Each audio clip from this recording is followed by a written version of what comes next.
Mr. Edmund O'Brien in tonight's presentation of Suspense.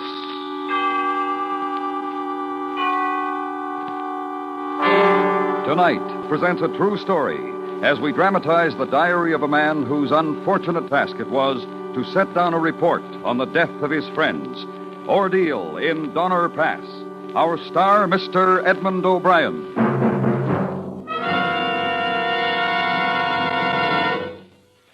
And now, Ordeal in Donner Pass, starring Mr. Edmund O'Brien, hoping once again to keep you in suspense.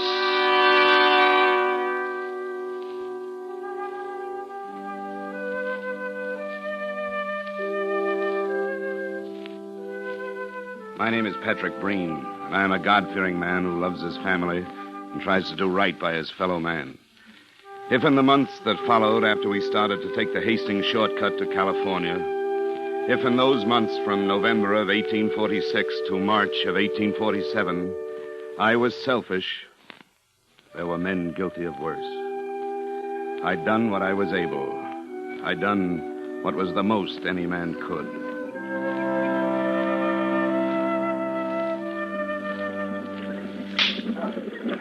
If we had have read the signs right, it wouldn't have happened, maybe. When Keysburg left the old man, Mr. Hardcoop, behind to die. When Snyder attacked Mr. Reed, and Reed killed him and got banished from the caravan, sent out alone without wife and child. If we saw the signs of losing all those cattle in Truckee meadows, and the Indians sneaking up and killing half the rest, we would have seen the hand of nature working against us. And the crazy task of clearing a road through the Sierra Mountain wilderness by hand. 30 miles of road. We should have seen the signs. But the Donner Party only saw Missouri, where they came from, and California, where they was going. We didn't see in between. Oh, well, what's the trouble? What's the matter? Something go wrong again? Mr. Eddie is for trying to get over the pass again. Oh, I say it's crazy. Temperature must be near to freezing. And it gets worse near the summit, up near the pass. Oh, I got my wife and children to think about, Mr. Donner. And so do I, Mr. Graves. And think about them. Don't stop here. You'll save their lives if you don't stop. It's colder and colder, Mr. Eddie. I tell you, get out of these mountains now. We'd have to leave most of our goods behind. And leave your goods. Leave our goods? As well leave our money. And your money. You talk madness, Mr. Eddie. What would we start our lives with in California? Don't be fooled. Mr. Eddie, you'll make trouble for yourself. Look at the health of our party. The exhaustion, Mr. Eddie. Look at it. I'll look at dead bodies if you don't move on. I know. I know that. But it's always been what could happen. Only some of my children, they complain. They need rest in a regular camp. And mine, too. And my wife.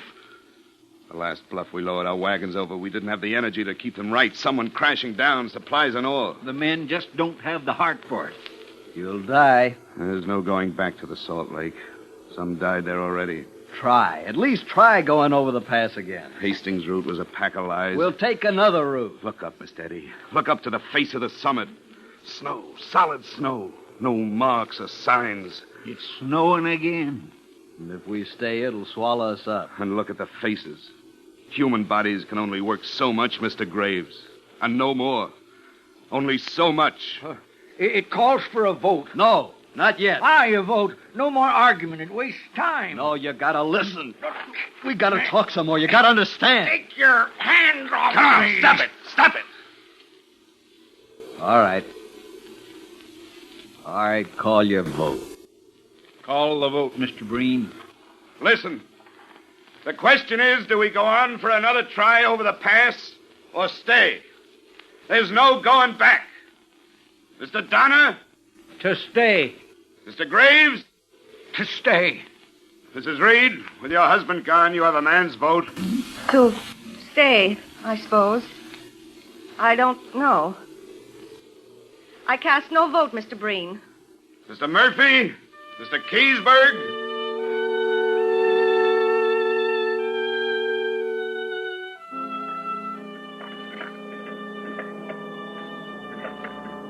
We built 3 houses. One was already standing. The Graves family next to the Reeds. Our family and Keysburg's next door. The Eddy and Murphy families in adjoining cabins. And 5 miles down, the Donners. No windows and one door to each cabin. And like sentinels from October 31st, half our slaughtered oxen, dressed and ready, split in half, stood frozen next to our cabins.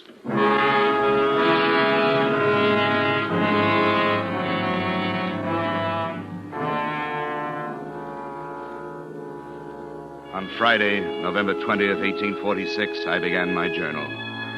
We now had killed most part of our cattle, having to stay here until next spring and live on poor beef without bread or salt. It snowed during the space of 8 days with little interruption. The remainder of time up to this day was clear and pleasant. Freezing at night, the snow had nearly gone from the valleys. Hello! My wife, my children asleep. They could not have attempted the crossing with Mr. Eddy, who started out with 22. My wife thought it better to wait. Hello! We're up! Oh, what is it? It's Mr. Eddy taking a group for another try. Oh, I wonder. It's no time for doubt. Doubt can mean terrible things. Do you think they'll make it? I've no facts to go by. Mr. Eddy's a courageous and daring man. Will they make it? It's only a feeling, and it's the only guide we have. Will they make it? I say no.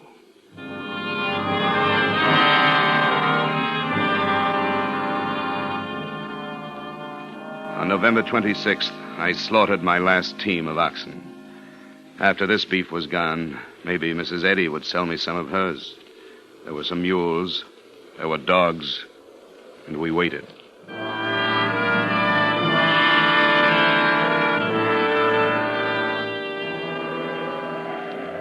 Monday, December 1st, snowing fast, wind west, snow about 4 or 5 feet deep, no drifts. Looks as likely to continue as when it commenced. No living thing without wings can get about.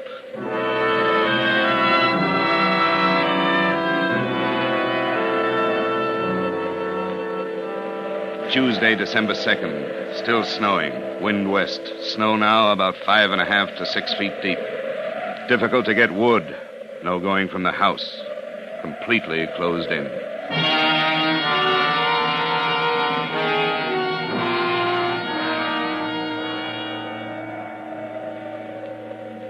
Eight days of storm and not seeing or hearing a word of life or death. Snowbound, so that even the people in the next cabin were like 1,000 miles away. We couldn't get out to kill the pack animals, and after the 6th day, our ration was barely enough to keep a baby alive. And then the storm stopped. We got to have meat. I'll go out. Slaughter the mules? Aye, the mules. Here. Help me with these boxes. The door is jammed. Step aside now. When I pull back the last hide, snow will fall through.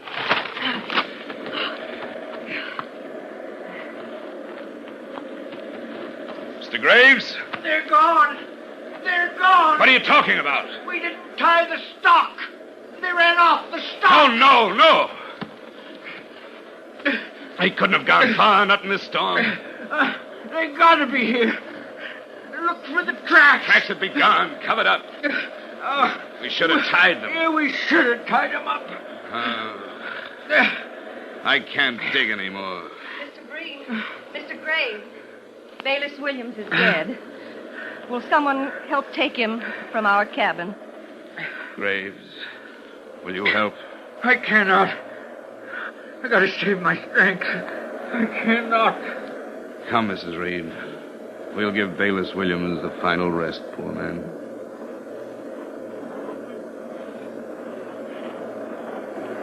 Mr. Breen, have you any ox meat for my children? There's almost none. A little. Just a little for my children. We have children, too, Mrs. Reed. Sorry. It's starting to snow again. I'm sorry. And getting colder. Maybe we should call him Fortunate Mr. Williams.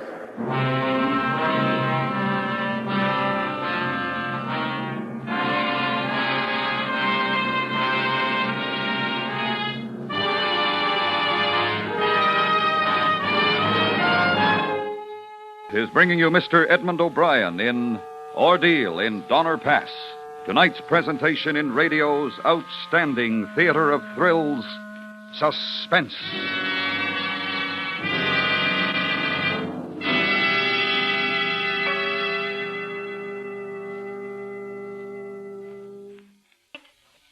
And now, back to our Hollywood soundstage, Mr. Edmund O'Brien in Elliot Lewis's production of Ordeal in Donner Pass. A true report, well calculated to keep you in suspense.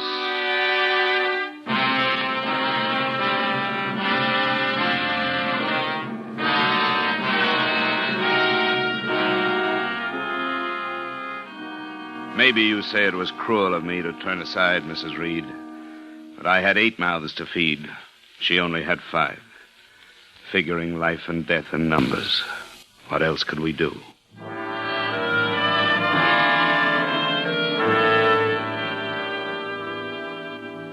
December 31st, 1846. Last of the year. With God's help, we spend the coming year better than the past, which we proposed to do. Berger died. Reinhardt also. If only Almighty God will deliver us from our terrible situation, which is our prayer. Amen. Morning.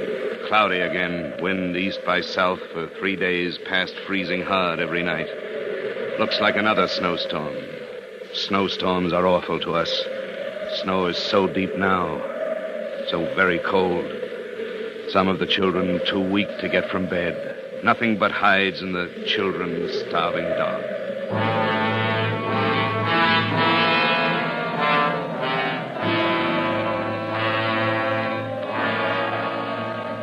Sunday, January 3rd, 1847. Freezing at night. Wind about east. Mrs. Reed talks of crossing the mountains with one of her older children, leaving others behind. Provisions scarce. I have no right to ask you. But it's for their sake I must go. No, not alone, Mrs. Reed. With Milt. No. And Eliza in Virginia. 10 strong mountain men couldn't do it now. I must. There isn't enough for all of us. Can I leave James with you? I'm going for bread, Tommy. To get bread for you and everybody. Shh, child. What of Tom? To the Graveses. Will they take him in? I can only ask. Will you help me take him over? Hurry, Mr. Breen. For God's sake, hurry.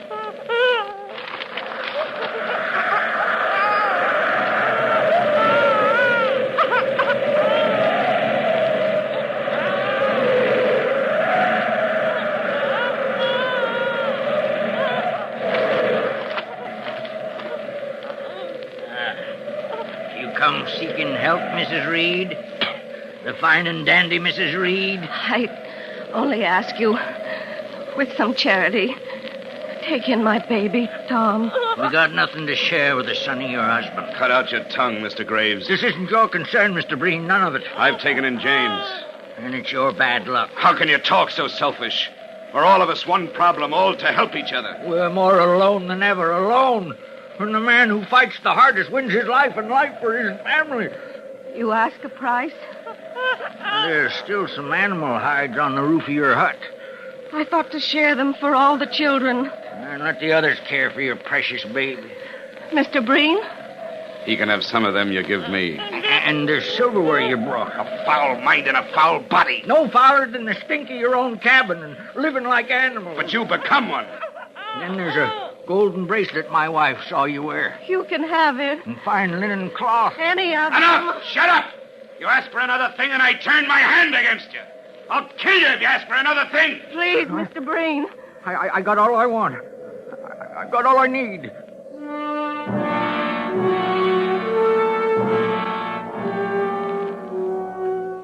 Monday, January 4th. Mrs. Reed, Milt, Virginia, and Eliza started about a half hour ago with the prospect of crossing the mountain. May our God of mercy help them. It was difficult for Mrs. Reed to get away from the other children.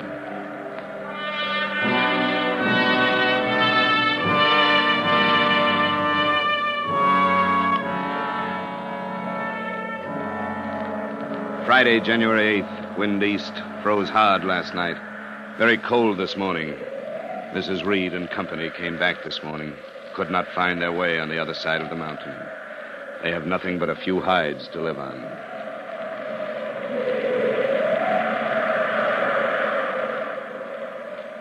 From January 10th to the 14th, it snowed without stop.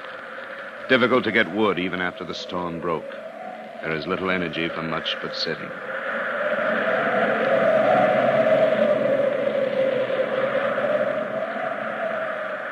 Saturday, 23rd. Blew hard and snowed all night. The worst storm we experienced this winter. The sun came out a while. No sign of any game. No birds. No Indians. Even they leave us to our fate. January 31st. Landrum Murphy died. The sun don't shine out brilliant this morning, and it froze pretty hard last night.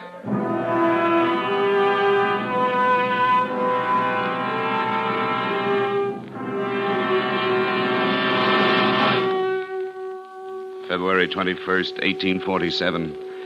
We sat in our cabin. The hides was rotting from the heat inside and snow on top of them. But even those we boil and eat.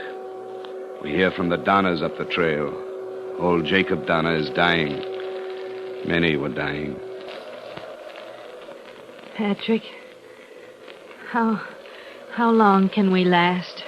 Not long if all we talk of is death. Relief is here. What was that?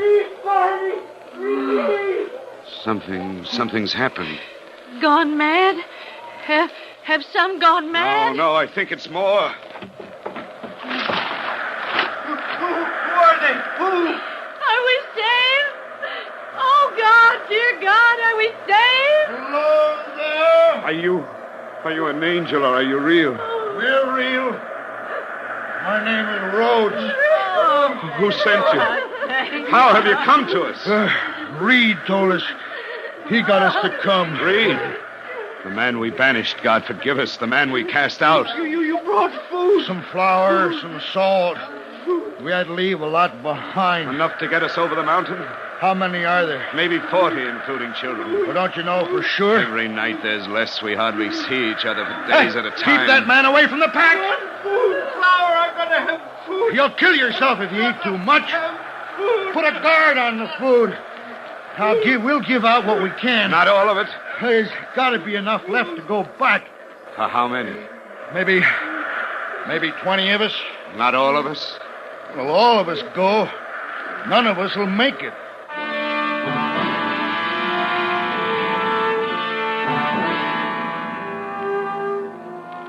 "24 went with the brave 7 men. We were left, with no more food than we had when they came. And those who were left moved into only 2 cabins. We lived like animals then. We was little more.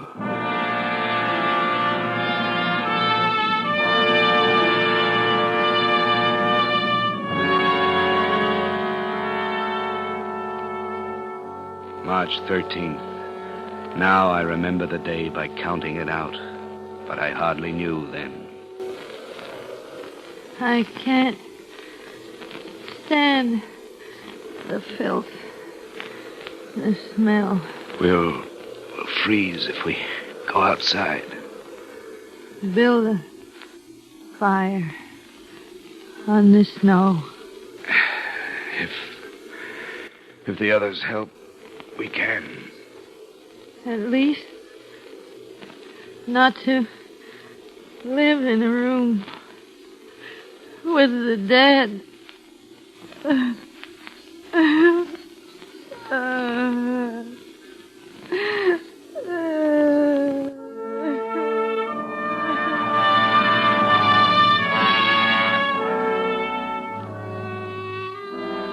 We come from built-up country and cities. We didn't know that to build a fire on snow, you got to cross tree trunks and put the fire on them.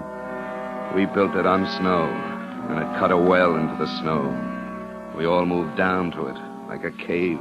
We was too weak to move from the wet ground, too sick to care. At least it protected us from the wind. 14 of us was all that was left alive. My wife Peggy, Mrs. Graves, and her baby. What do you have there? No, nothing. Nothing. You hid something under your shawl. I didn't hide anything. You put something to your mouth. No. No. You got some food. You've been holding out some food. Go back, Peggy. Leave her be. I won't. Under her shawl. No, stop now. Give it back. Give it. My baby. It's only a bleached out bone, Peggy. She ate all that was on it. She ate. Don't, Mrs. Graves, don't. She held out. It was only an empty bone. Been boiled over and over. Held out. An empty bone. Held out. Empty.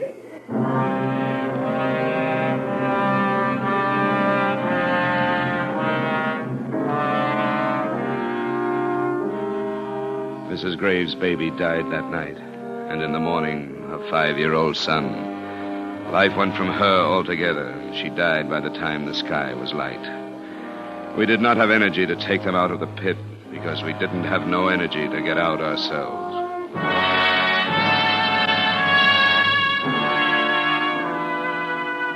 There was 11 left. Close to 90 started. Half died. And on the 6th day, in that cave of snow in the ground, sitting like animals in the mud, not caring or even hearing. I can't pray. Don't say that. I can't even remember my prayers. Hello! Anybody here? They come back. Call. I got to call them. Help. We're here.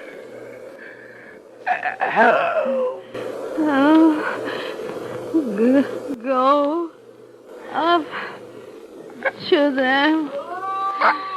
I can't move. Help. They'll go and not hear us. They'll go. We'll die down here. Maybe if we all try to shout to them. Come on. Help!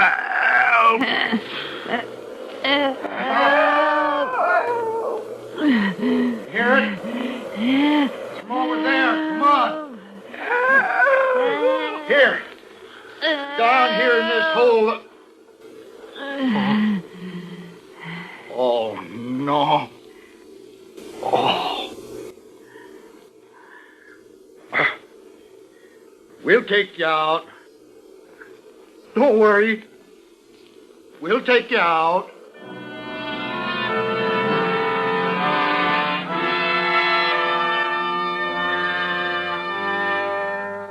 We lived in that place 5 months. We left the camp. We will never forget. Some of us was selfish. We will never forget that no matter what we done that was wrong, a lot of us tried to be decent. I done what I was able. I done what was the most any man could. April 1847.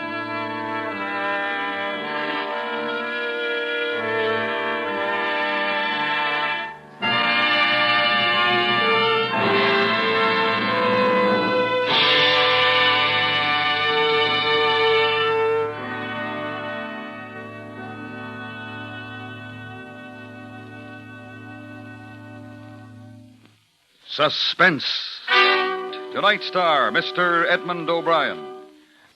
Next week, Suspense. Suspense is produced and directed by Elliot Lewis, with music composed by Lucian Morowick and conducted by Lud Gluskin. Ordeal and Donner Pass was adapted for Suspense by Arthur Ross. Featured in tonight's cast were Paula Winslow, Mary Lansing, Charlotte Lawrence, John Daner, Joseph Kearns, Harry Bartell, and Parley Bear. This is the CBS Radio Network.